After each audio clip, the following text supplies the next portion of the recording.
though I called so many times. Don't mess with me. What are you doing? On the night of our wedding, my husband George said he was going out for drinks with an old friend and left. I trusted George and married him, yet he was betraying me behind my back. Moreover, after this, the worst betrayal will be discovered. I will never forgive you. Kelly. Were you watching me? That's creepy. Who's creepy? I'll send those words right back at you. The moment I heard from my father, I lost all my love for George. I'll corner him and destroy him. My name is Kelly, I'm 26 years old. I work in New York at a retail store. I've always loved fashion, so I enjoy my job. I still think I'm young at 26, but recently there's been a big change in my private life. I finally tied the knot with George, whom I had been dating for 2 years. We registered our marriage and had the wedding I always dreamed of. We met through a friend's introduction. I love male pop singers, especially the main vocalist in a certain group. I loved him so much, I talked about him everywhere. Then a friend said she knew someone who looked just like that guy. I was so excited, I begged to meet him. When we arranged to meet, I was nervously waiting. George, who would later become my husband, showed up. George is 10 years older than me. He was 34 at the time. He worked at a food company in sales. The moment I saw him, I fell for him. He was like a grown-up version of my idol. George probably didn't mind being admired by a girl 10 years younger. We started dating in no time. I knew I was a bit naive and dreamy. When I was introduced to George, I was completely charmed by his mature aura. I thought he would protect me if we got married. But as I dated George, I started to feel he wasn't the man I had imagined.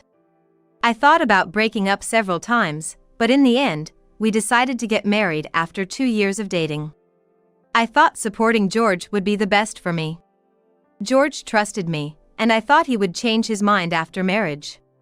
Surely, he would become more responsible when we had children. I decided to trust George. Also, my father, living in the countryside, was very worried about my future as his only daughter. My mother passed away from illness a long time ago, and my father doted on me, his motherless daughter. I was happy about his feelings, but I couldn't bring myself to have an arranged marriage with the men he suggested.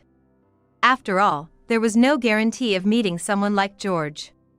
When we decided to get married, George said seriously, "I'll work hard to get your father's approval." I smiled involuntarily.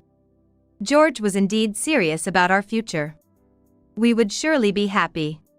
However, soon after I started dating George, something surprising happened. It started with a phone call while I was at work. I rented a car. "Let's go watch the sunset." I was taken aback.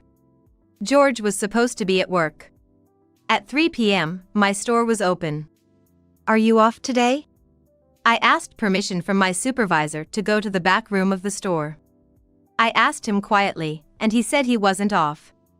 Apparently, he found a scenic spot on his way to a sales call. "It's a beautiful spot, let's skip work and go on a date." I was confused. With a new employee at work, I couldn't just leave early. When I said I couldn't do it today, George said regretfully, "Oh, well. I guess I'll grab a beer and head home." George always had a way of getting out of work, even when he couldn't. Naturally, he got scolded by his boss and lost trust from clients. In the 2 years we dated, I wonder how many times George changed jobs. Every time a firing was discovered, we would argue. "Can't help it. I just didn't fit with that company," he would say in response to my displeasure about him quitting again. He had a bad work attitude, often sneaking out during work hours to have fun and taking unauthorized absences. Despite all this, George never thought he was the problem. Besides, how many companies do you think there are in the world? Don't you get it? The more I switch jobs, the more likely I am to find one that's a good fit, he would say, deflecting with his nonsensical theories. Perhaps his pride couldn't take being lectured by someone 10 years younger. Furthermore, he started complaining about the apparel company where I worked as a sales associate. He was unhappy with the limited time off and salary, urging me to change jobs. But I was content with the time off I had to follow my idol and the salary I received. I think it's a nice job. I don't have any complaints. I explained, but he didn't seem to understand. He simply hated working, the epitome of the ant and the grasshopper type. I used to wonder why he owned so many high-end items despite his unstable employment. But we managed to date for 2 years because George was particularly kind after fights, which swayed me. Apart from his dislike for work, I thought he was a good person. With each date, my desire to not lose him to anyone else grew stronger. I asked George about getting married. Surprisingly, he agreed immediately. Sure. I'm 35, it's about time I settled down. And so, our marriage was set, and we visited each other's parents. George's family was a typical middle-class household. His parents seemed uninterested in him, ending the meeting abruptly. I was relieved to think we wouldn't be interfered with after marriage. But I also wondered if George's unreasonable behavior was a result of his parents' lack of interest. His casual attitude at work and tendency to lie might stem from not being cared for much by his parents. I felt a tightness in my chest. I felt sorry for George. Once we lived together, I would take good care of him, hoping he would change. When George first visited my house, he was surprised. It was an old, large, and formal house. My family held a certain status in the local community. I hadn't talked much about my family, only mentioning the absence of my mother. So, George probably never imagined we were wealthy. What does your family do, Kelly? My family had been in the transportation business since my grandfather's time, expanding it broadly. My father, too, had good business acumen and grew the company further. He worried about my future but never mentioned taking over the business. He supported my decision to leave town and work while enjoying my hobby. He had no particular conditions for my marriage, so he would probably be surprised by how quickly it was decided. We talked about all this on the train back home. George listened with sparkling eyes. So, marrying Kelly means I could become a president. Images of my grandfather and father, who worked hard every night, came to mind. President? I don't think that suits you, George. He was too busy for that, but George seemed more interested in the grand house than my words. Don't be silly. Nowadays, there are plenty of families struggling to find successors. I'll take over, he declared, winning over my father with his sales skills and charming smile. Kelly is an only child, after all. My father was pleased. He continued to talk smoothly about work. Actually, I've been headhunted. I'm planning to switch jobs for a better offer than my last company. It was a lie. Even after deciding to get married, George seemed ready to quit his job again, despite hours of convincing and seeing some change in his attitude. It seemed he still intended to quit. I felt a wave of exhaustion. Meanwhile, George talked excitedly about his new job, with my father nodding in admiration. But it was all a lie. There was no headhunting, no new company, no better offer. I suddenly felt scared by how easily he lied. But thinking that George really wanted to impress my parents, I felt I should support him in becoming a decent member of society. Since that day, George never missed a chance to suck up to my dad, trying to take over the family business. He often called my dad saying things like, "At 35, I've been offered a managerial position. They're saying I'll be promoted to department head in just 2 years. Can you believe it?" After he hung up, I confronted him. "Don't lie to my dad." But George looked at me displeased. "Why not? It's better for your dad to think he has a successful son-in-law. What's wrong with making parents happy?" It was all lies. It's impossible for him to be happy with that. As I was about to argue back, George brushed it off. "You'll see, I'm amazing when I really try. Just watch." Then came our wedding day. After much consideration, we decided to have it in my hometown. I was dressed in a beautiful, pure white wedding gown. finally getting married and starting a family with George. It was a strange mix of happiness and nervousness. George arrived in his tuxedo, and we received blessings from colleagues, friends, and family. The guests on George's side also clapped and smiled. It was the best feeling. The wedding and reception ended. We had a room in the hotel at the venue. We were leaving early the next morning for our honeymoon in Guam. I chose the destination, a place I'd always wanted to visit. It was George's first time going abroad, and he seemed excited. The ceremony was amazing. I was thrilled when my favorite song played during the candle service. As I sat on the bed and took a deep breath, I noticed George was fidgety. The after party? Starts at 6, right? There was an after party planned following the wedding. My colleague and George's old school friend took charge of organizing it. We had reserved an ethnic restaurant near the hotel. It'll be fun. George got up distractedly. I'm going outside for fresh air. Something felt off. But at the after party, surrounded by old friends, George seemed his usual self again. When I mentioned his earlier restlessness, he laughed it off. I'm just nervous about my first overseas trip. I was nervous too. I have a fear of heights, so spending nearly 4 hours on a plane was a bit worrying. But I intuitively knew he was lying. The after party ended. George, who should have returned to the hotel, lingered at the venue. When I approached him, he told me to go back first. I'm gonna grab a drink with mates. You can go on and sleep. He's still drinking? I was surprised. Maybe he was really nervous about the trip and trying to distract himself with alcohol. I decided to rely on him during the trip. All right. Have a good time.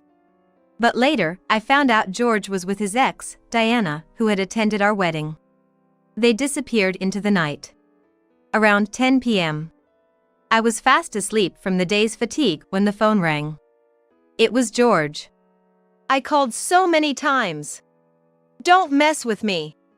What are you doing? He was angrily lashing out. I had just woken up and was confused.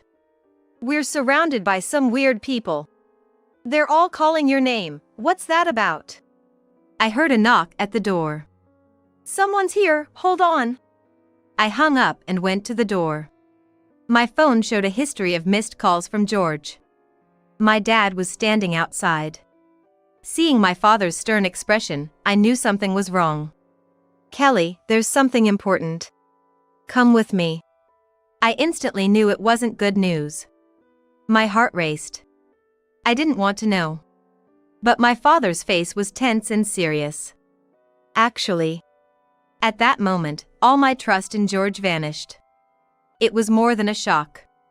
I finally understood the meaning of familiarity breeds contempt. We arrived at a hotel near the next station in my father's car. There are several hotels in the area, but this one is managed by my father. There was a crowd at the front desk, surrounded by employees in hotel uniforms. In the middle of the crowd stood George and an unknown woman. George started yelling when he noticed me. Kelly, were you spying on me? That's creepy. Creepy? I'll send those words right back at you. The moment I heard the story in the car, all my love for George disappeared. I was determined to bring him down completely. My father sharply interrupted George's words. These are our employees.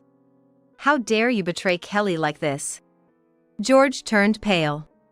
What? All of them are employees. Apparently, this is what happened.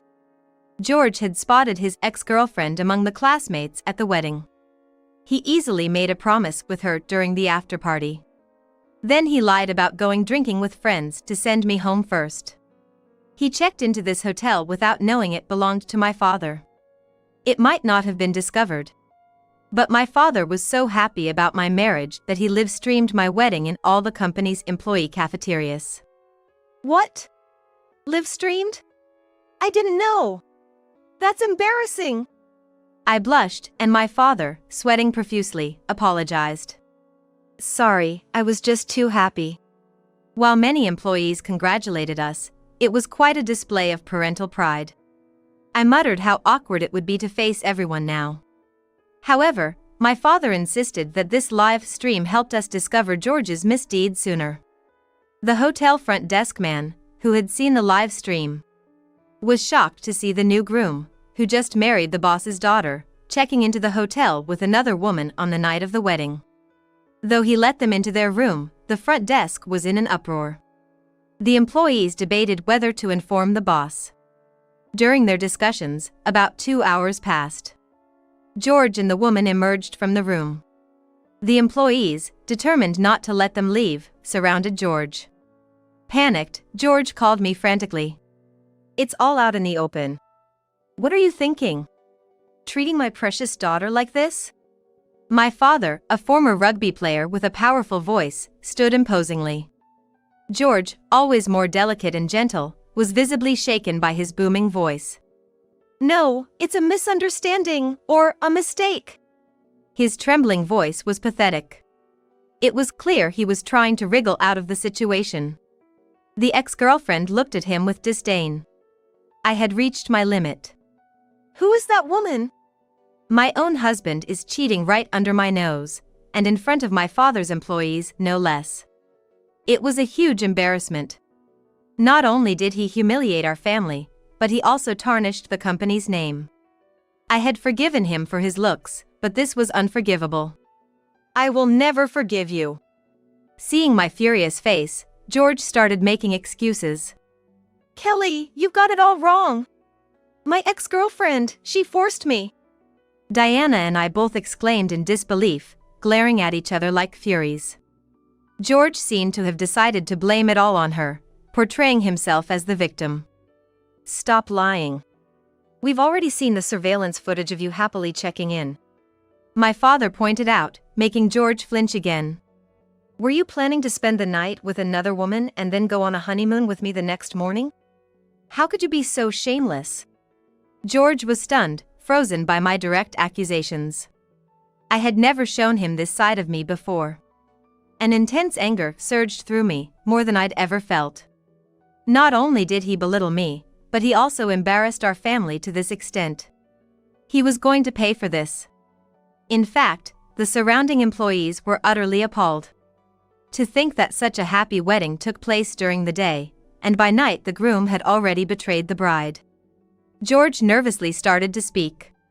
"Kelly, it's not something to be so angry about. We were just reminiscing about old times," I shouted back. "Stop lying." I turned to my father. "Dad, he's been going on about being headhunted and becoming a manager, but it's all lies. He was actually after your business."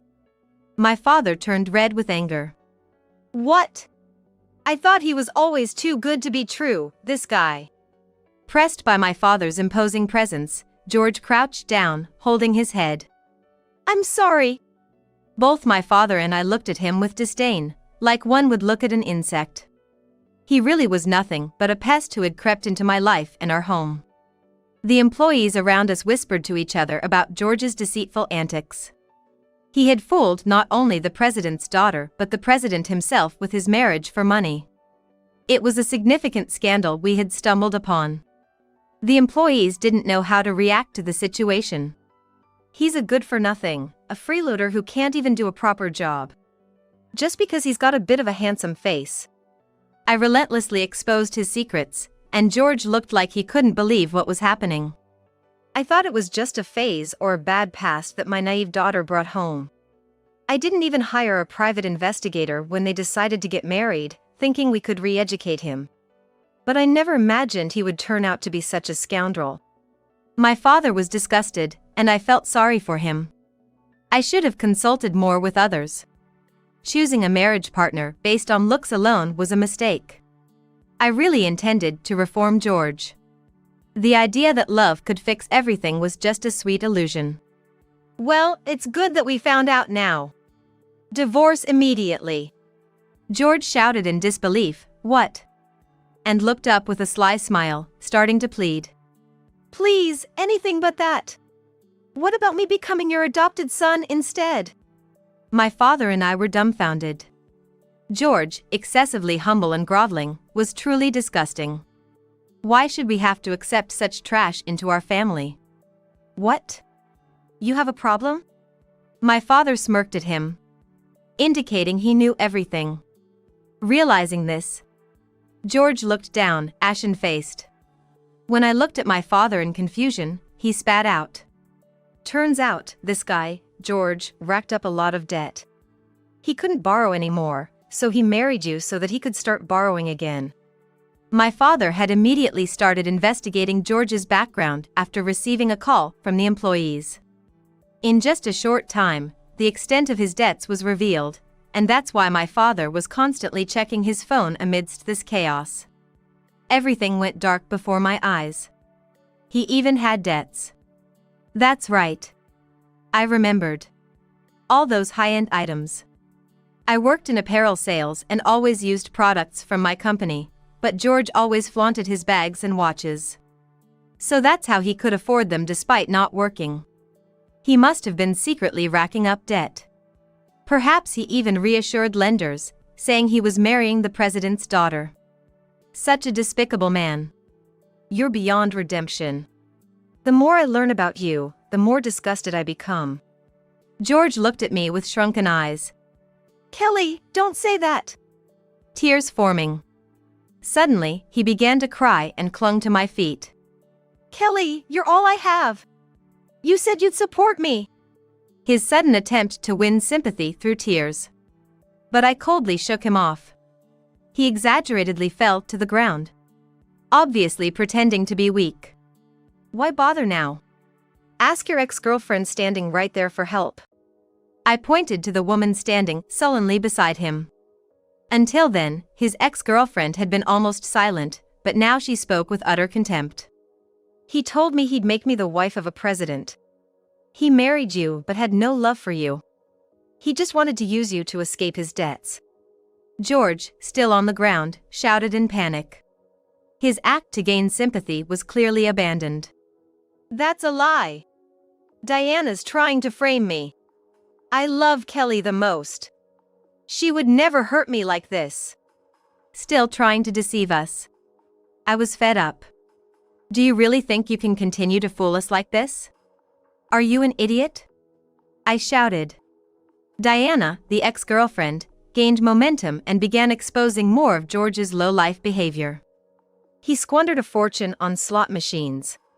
I'm done dating a good-for-nothing like him, she said, trying to leave as if she had no further involvement. My father stopped her. Even so, we will be filing for damages against you. Don't leave just yet. Diana turned pale. I'm a victim too. I've been humiliated by all this. She cried out hysterically. If the law recognizes that, we might listen to you, but that's unlikely. You attended the wedding.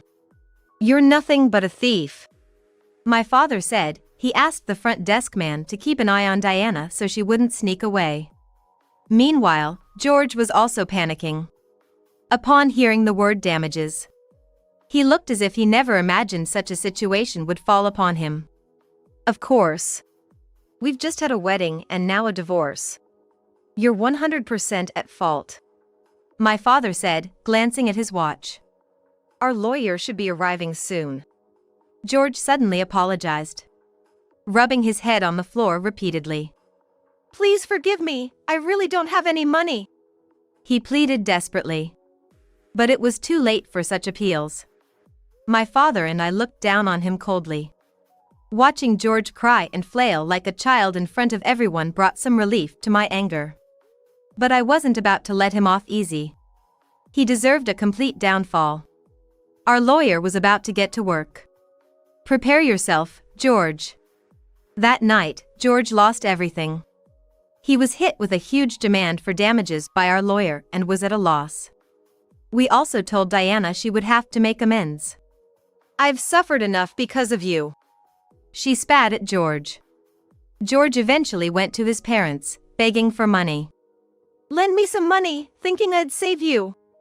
His parents were shocked, having just celebrated their son's marriage, not understanding why he needed money. They had hoped to get financial help from us, knowing he married the president's daughter. But George quickly divorced due to his own doings. My in-laws immediately blocked his number and refused to shoulder his debts. George, with nowhere to turn, was left with debts and ended up on a fishing boat in the rough seas of Alaska. He better earn his keep. Life returned to normal for me after the swift divorce. Though deeply hurt by being seen only as a cash cow by the man I loved, I'm taking it as a life lesson. People around me know what I went through and are kind to me. I plan to focus on work and my hobbies for a while. My father's company became even more united after this incident.